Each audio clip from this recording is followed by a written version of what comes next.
भारत सरकार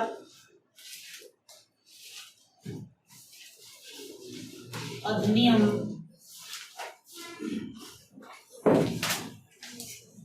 1919। ये देखिए एक अधिनियम लाया गया था 1909 में। 1909 के बाद 1919 का अधिनियम आया। कितने साल का गैप है? 10 वर्षों का अंतराल है। नहीं, ये 10 वर्षों का अंतराल है। उसके बाद फिर से एक अधिनियम पारित कर दिया गया। तो इन 10 सालों में क्या क्या हुआ? तो पहला आप देख सकते हैं कि 1914 से 18 तक क्या हुआ था? प्रथम विश्व युद्ध हुआ था। प्रथम विश्व युद्ध में भारत की भी भूमिका रही कि भारतीयों ने प्रथम विश्व युद्ध में शामिल होने से मना कर दिया था, लेकिन गांधी जी के समझाने के बाद भारतीयों को भी अंग्रेजों की तरफ से लड़ने के लिए शामिल किया गया। एक बात ये थी। दूसरा हम आगे पढ़ेंगे, 1916 में होम रूल आंदोलन की शुरुआत की। होम रूल आंदोलन ये आंदोलन पूरे भारत में एक बड़े स्तर पर चलाया गया। इससे अंग्रेजों को अच्छा खासा परेशानी हुई। इस आंदोलन के दौरान भारतीयों का मांग था कि हम लोगों को क्या, होम रूल का मतलब क्या होता है कि होम रूल, हो मतलब गृह हो गया घर, और रूल मतलब क्या? शासन। नहीं, घर गृह का शासन, घर का शासन। भारतीयों का नाम था कि देश हमारा है और हम ही लोग शासन प्रशासन में नहीं, इसलिए हम लोग की भागीदारी चाहिए शासन। ये आंदोलन बहुत ज्यादा जोर पकड़ा था। इसी को ध्यान में रख करके अंग्रेजों ने एक प्रस्ताव लेकर आया जिसको कहते हैं अगस्त प्रस्ताव। क्या कहते हैं? अगस्त प्रस्ताव 1917 में लाया गया था। और इस अगस्त प्रस्ताव के माध्यम से कहा गया कि हम भारतीयों को प्रशासन में भागीदारी देंगे, लेकिन क्रमिक देंगे। मतलब एक बैग सबको नहीं लिया, क्या देंगे? क्रमिक देंगे, धीरे धीरे देंगे। तो इसी अगस्त प्रस्ताव के आधार पर ही 1909 का भारत सरकार अधिनियम को पारित कर दिया गया। इस अधिनियम में बहुत सारे प्रावधान थे। क्या क्या थे इसको देखेंगे। पहले लिखने की बात है, देखेंगे। भारत शासन अधिनियम 1909 भारतीयों के स्वशासन की मांग को पूरा नहीं कर सका। सांप्रदायिक आधार पर मतदान प्रणाली की नीति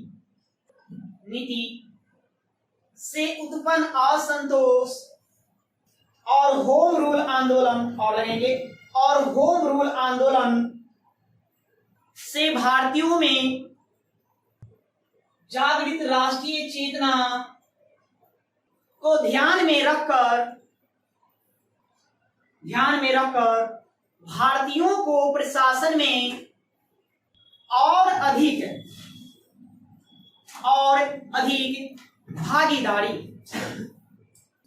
और अधिक भागीदारी देने के लिए भारत सरकार अधिनियम 1919 लाया गया। तो क्यों लाया गया? कारण समझे। इस अधिनियम को का जो प्रस्ताव जो था वो तैयार करेगा, इसको बनाने वाला कह सकते हैं, निर्माण तैयार करने वाला। एक था भारत सचिव और दूसरा वायसराय। उस समय भारत जो सचिव था वो लॉर्ड मॉन्टेग्यू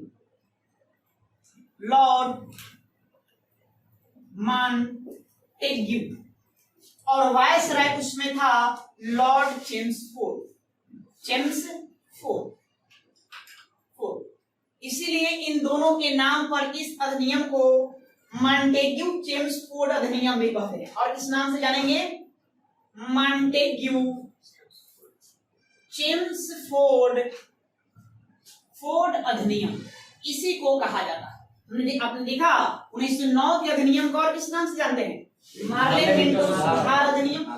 इसको कहते हैं मॉन्टेग्यू चेम्सफोर्ड सुधार अधिनियम, इसको भी कहते हैं, या मॉन्टेग्यू चेम्सफोर्ड अधिनियम भी इसके नाम से जाना जाता है। तो लिखेंगे तत्कालीन भारत सचिव लॉर्ड मॉन्टेग्यू एवं वायसराय लॉर्ड चेम्सफोर्ड के नाम पर इस अधिनियम को मॉन्टेग्यू चेम्सफोर्ड सुधार अधिनियम भी कहा जाता है। इस अधिनियम के अधोलिखित प्रावधान थे। क्या क्या प्रावधान लाया गया उसको देखिए। पहला, पहली बार उत्तरदायी शासन शब्द का प्रयोग किया। पहली बार उत्तरदायी शासन शब्द कहने का मतलब, अभी लोकतंत्र की विशेषताओं में एक विशेषता है उत्तरदायी सरकार। लोकतंत्र है, जिस देश में लोकतंत्र लागू है, हमारे देश में ही जनता के प्रति जवाबदेही देना, जवाबदेही किनकी बनती है? सरकार की। उत्तरदायी सरकार होती है ना। सरकार कैसे उत्तरदायी, मतलब उसको जवाब देना होगा जनता को। तो पहली बार अंग्रेजों ने भी स्वीकार किया कि हाँ, उत्तरदायी शासन चलाएंगे, मतलब जनता का जवाब देंगे, अर्थात उसका ख्याल रखेंगे। ठीक है, तो पहली बार उत्तरदायी शब्द का प्रयोग इसी अधिनियम में किया गया। तो प्रश्न पूछा जा चुका है एग्जाम में कि किस अधिनियम में पहली बार उत्तरदायी शासन शब्द का प्रयोग किया गया था। तो किस अधिनियम में? 1919। तो लिखिए, नंबर बाय नंबर लिखेंगे, 1 2 3 करके। जैसे लिखिए, पहली बार उत्तरदायी शासन शब्द का प्रयोग किया गया। और आगे क्या कहा? भारत सचिव कहां बैठता था? बताइए, भारत में रहेगा कि इंग्लैंड में? इंग्लैंड में रहेगा। नहीं, इसको वेतन, सैलरी, भत्ते वगैरह वेतन दिया जाता था। किसके? भारतीय राजस्व से। तो इसको वेतन किससे दिया जाएगा? तो भारतीय राजस्व से वेतन दिया जाएगा। जिससे भारत का धन कहां? इंग्लैंड में जा रहा था। भारतीयों ने पहले से भारतीय लोग मांग कर रहे थे कि नहीं, ये गलत बात है, इसको रोका जाए। तो यहाँ पर कहा गया है कि अब भारत सचिव को जो वेतन दिया जाता है वो भारतीय राजस्व से न देकर के ब्रिटेन के राजस्व, मतलब ब्रिटिश राजस्व से दिया जाएगा। ब्रिटिश राजस्व से देने का प्रावधान किया जाएगा। साथ ही भारत सचिव के कामों में सहायता करने के लिए क्या बना रखा था? भारत परिषद। ये बताइए, भारत परिषद में कितने मेंबर थे? 15 मेंबर। और इसमें कम से कम 8 और अधिकतम 12, मिनिमम 8 और अधिकतम 12 सदस्य करने का प्रावधान लाया गया। मतलब इसके सदस्यों की संख्या भी क्या कर दी गई?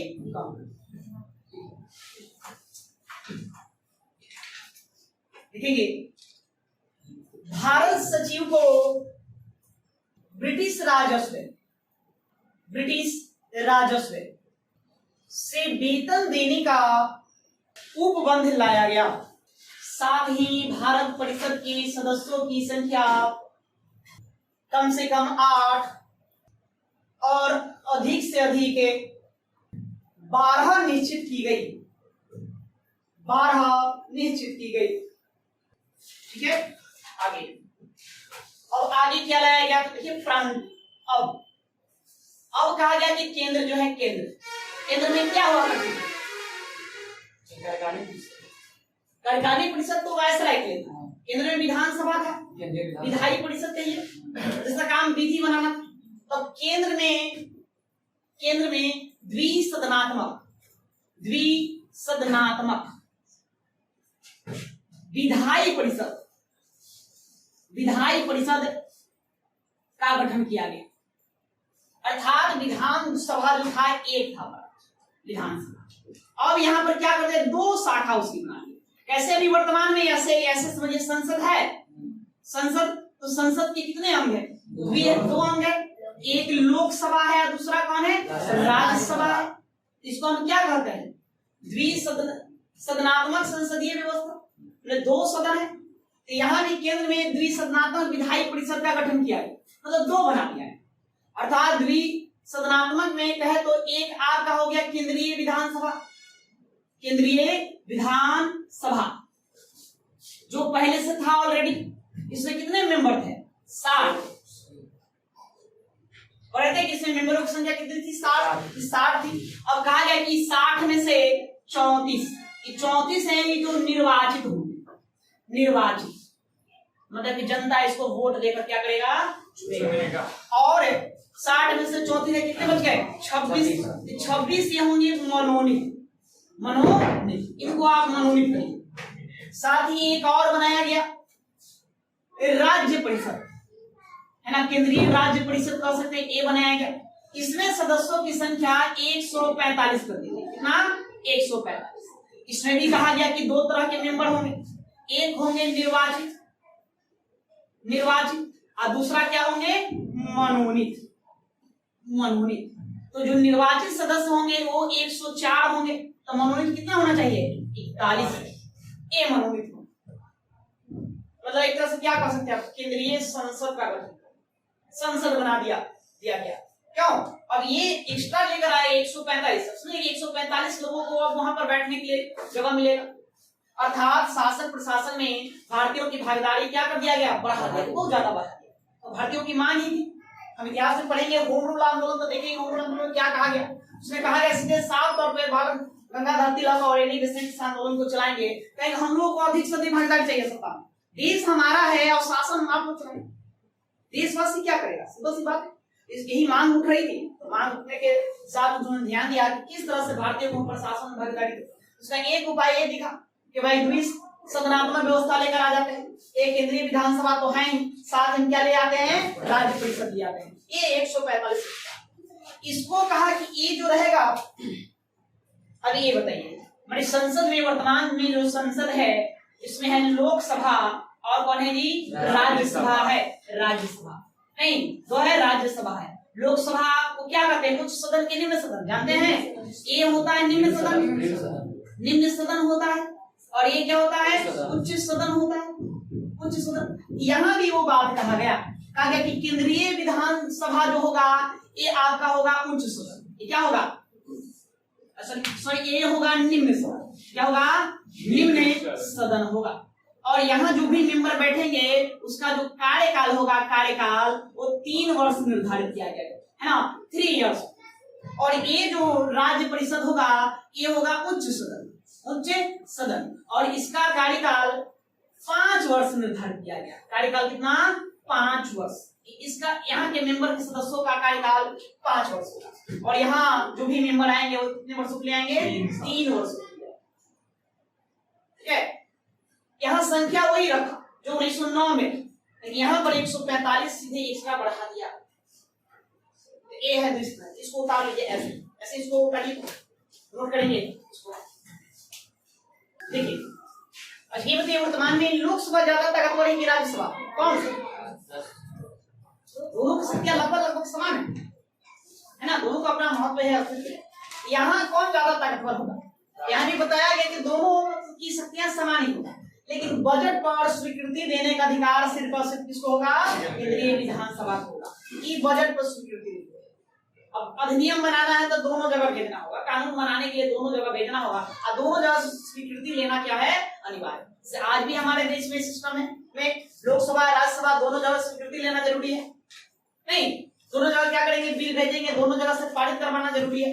लेकिन आप पढ़े होंगे तो आप जानते हैं भवन विधेयक पर निर्णय लेने का सिर्फ और सिर्फ अधिकार किसको है, लोकसभा को है, स्वीकृति देने का अधिकार लोकसभा को। वैसे यहाँ कहा गया कि दोनों की शक्तियां समान होगी, लेकिन बजट पर स्वीकृति देने का अधिकार सिर्फ और सिर्फ किसको होगा, केंद्रीय विधानसभा। देखिए दोनों की शक्तियां अलग ही, इसमें दोनों की शक्तियां समान थी, लेकिन बजट पर स्वीकृति देने का अधिकार सिर्फ केंद्रीय विधानसभा को थी। ठीक है, अब देखिए यहाँ निर्वाचन की बात कहा गया। इसमें निर्वाचन, भारत में निर्वाचन की शुरुआत कब से हुई बताइए, 1892 का अधिनियम में पहली बार निर्वाचन प्रणाली लेकर आया गया। नहीं, लेकिन वहां पर जो निर्वाचन होगा तो कैसा होता था, अप्रत्यक्ष होता था। अब यहाँ पर निर्वाचन होगा प्रत्यक्ष, अर्थात प्रत्यक्ष निर्वाचन प्रणाली का शुरुआत किया जाएगा। निर्वाचन प्रणाली यहाँ लेकर आएगा, साथ ही महिलाओं को, भारतीय महिलाओं को भी मत का अधिकार दिया गया। किसका, मत का अधिकार, अर्थात वोट देने का अधिकार दे दिया गया। प्रश्न पूछा जाता है कि भारत में महिलाओं को वोट देने का अधिकार कब दिया गया, कब से मिला, 1919। और जानते हैं कि दुनिया का देश कौन है जिसने सबसे पहले महिलाओं को मत देने का अधिकार दिया, न्यूजीलैंड। कौन, न्यूजीलैंड। न्यूजीलैंड विश्व का पहला देश है जिसने महिलाओं को मताधिकार प्रदान किया। भारत 1919 में शुरू करेगा और ब्रिटेन 1918। एक साल पहले ब्रिटेन में शुरू होगा, उसके बाद यहाँ महिलाओं को दे दिया जाएगा। लिखने के बाद उसको पूरा करेंगे। पहली बार प्रत्यक्ष निर्वाचन का शुरुआत हुआ, साथ ही महिलाओं को भी मताधिकार दिया गया। एक सूचना भी लिख लेंगे, कहीं आप डाल दीजिए उसको भी, है ना। महिला को मताधिकार देने वाला प्रथम देश, महिलाओं को मताधिकार देने वाला प्रथम देश न्यूजीलैंड। इस अधिनियम की एक और विशेषता है प्रांतों में द्वैध शासन। प्रांतों में द्वैध शासन, द्वैध शासन अब शुरू किया जाए। द्वैध शासन तो हम लोग पढ़ चुके हैं, इसको बताने की आवश्यकता है। द्वैध शासन क्या होता है तो इस पर भी ध्यान देना। तो लिखिए कि प्रांतों में पहली बार क्या ला दिया गया, द्वैध शासन। द्वैध शासक के जनक कौन हुए,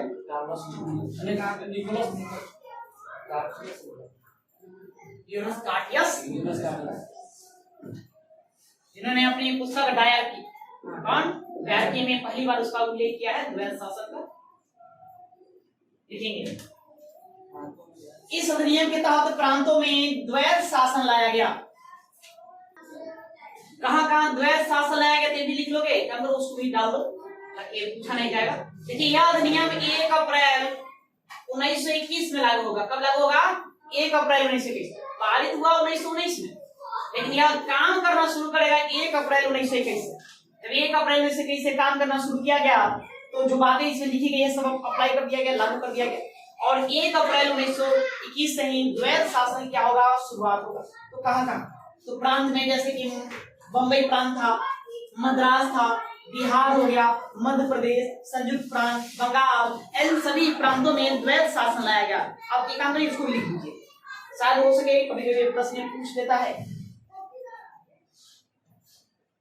लिखिए 1 अप्रैल 1921 को बंगाल, मद्रास, बंबई, संयुक्त प्रांत यूपी, आज उत्तर प्रदेश कहलाता है वो, है ना। पहले क्या कहलाता था, संयुक्त प्रांत था यह, संयुक्त प्रांत, मध्य प्रदेश, पंजाब, बिहार, उड़ीसा, और एक और राज्य था असम, जो आज वर्तमान में क्या कहलाता है, असम कहलाता, असम ये था। ठीक है, फिर आगे चल के इसके एक साल बाद 1923 में बर्मा आज किस नाम से जाना जाता है, म्यांमार। बर्मा भारत का हिस्सा, जो 1936 में भारत से क्या कर दिया गया, अलग कर दिया गया। 1923 में फिर बर्मा में भी द्वैध शासन को लागू कर दिया गया, वहां भी प्रांतीय विधानसभा का गठन किया गया, तो वहां भी लागू कर दिया गया। फिर आगे चल के उत्तर पश्चिमी सीमा जो पाकिस्तान है, पाकिस्तान के क्षेत्र में, तो वहां भी लागू किया गया। एक लाइन इसको भी डाल दो। 1923 में, उसमें जोड़िए, 1923 में बर्मा विधान परिषद की स्थापना के बाद द्वैध शासन लागू किया गया, आपको एक को नहीं तो लिख दीजिए द्वैध शासन का जन्म, यहां भी लिखो द्वैध शासन का जनक क्या नाम, लियोनस कार्टियस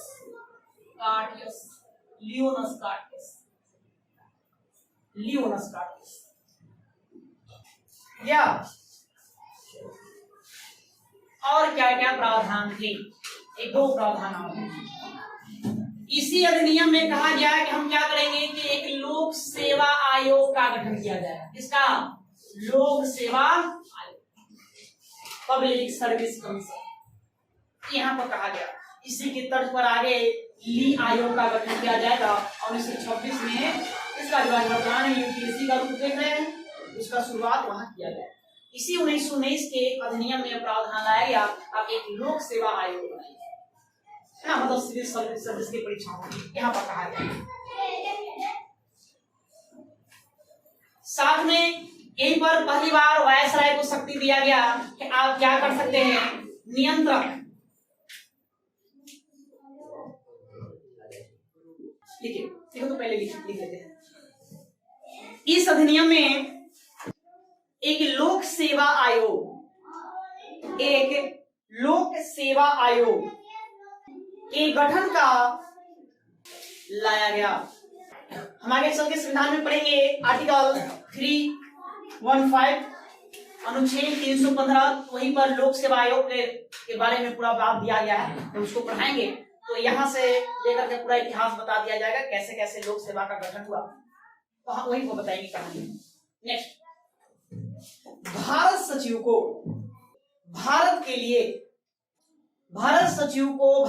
लिए महालेखा परीक्षक की नियुक्ति का अधिकार दिया गया। महालेखा परीक्षक क्या काम होता है? हिसाब किताब रखना। इसका भी उल्लेख हमारे संविधान में है। इसको CAG कहते हैं, controller and auditor general of India, CAG है ना। आर्टिकल 148 में हम पढ़ेंगे इसके बारे में। अनुच्छेद 148 कहाँ उल्लेख किया गया है? अनुच्छेद 148 में इसका उल्लेख किया गया है, तो हम पढ़ेंगे इसके बारे में क्या है क्या नहीं, अभी इतना जानेंगे। अब आइए, वायसराय की कार्यकारिणी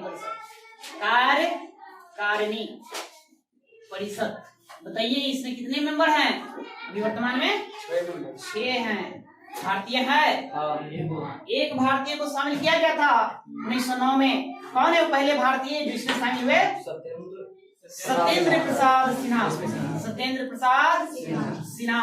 नहीं, SP सिन्हा ए शामिल होंगे, ठीक है, ए शामिल होंगे। और यही बिहार के पहले क्या बनेंगे?